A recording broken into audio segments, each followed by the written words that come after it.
ઝરણાની જેમ પગથિયા પરથી વહી રહ્યા છે પાણી. દ્રશ્યો છે યાત્રાધામ અંબાજીના. આજે બનાસકાંઠા જિલ્લામાં વરસ્યો ધોધમાર વરસાદ. યાત્રાધામ અંબાજીમાં વરસાદને લઈ અને ગબ્બર પર્વત પરથી વરસાદી પાણી વહેતા થયા. અંબાજીના રસ્તાઓ પણ પાણી થતાં શ્રદ્ધાળુઓને હાલાકી પડી. જિલ્લાના મુખ્ય મથક પાલનપુર સહિત દાંતા, લાખણી, ધાનેરા, કાંકરેજ, અમરગઢ સહિતના તાલુકામાં વરસ્યો વરસાદ.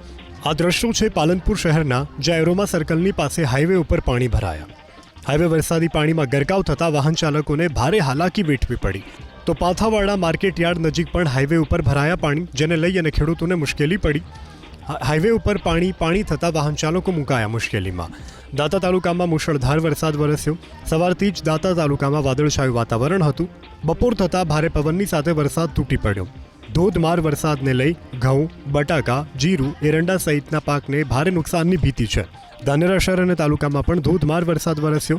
વરસાદને લઈ ધાનેરાની બજારોમાં પાણી વહેતા થયા. ધોધમાર વરસાદને લઈ જનજીવન પર અસર પડી. લાખણી તાલુકામાં પણ સવારથી જ વરસાદી માહોલ રહ્યો. ગેળા, જસરા, ગણતા સહિતના ગામડાઓમાં વરસાદને લઈ અને અન્નદાતા મુકાયા ચિંતામાં. આ દ્રશ્યો છે પાલનપુર પાસેના ભૂતેડી ગામના, જ્યાં વરસાદની સાથે ભારે પવન ફૂંકાતા લગ્નનો મંડપ જ ઉડી ગયો. તો કાંકરેજ અને અમીરગઢ તાલુકામાં પણ વરસાદને લઈ અને ખેતરમાં ઊભા પાકને નુકસાનની ભીતિ સેવાઈ. આ દ્રશ્યો છે પાલનપુર પાસેના ગઢ ગામના. અહીં ભારે પવનની સાથે વરસાદ વરસતા ઘઉં, રાયડો, રાજગરો, એરંડા સહિતના પાકને સોથ વળી ગઈ છે.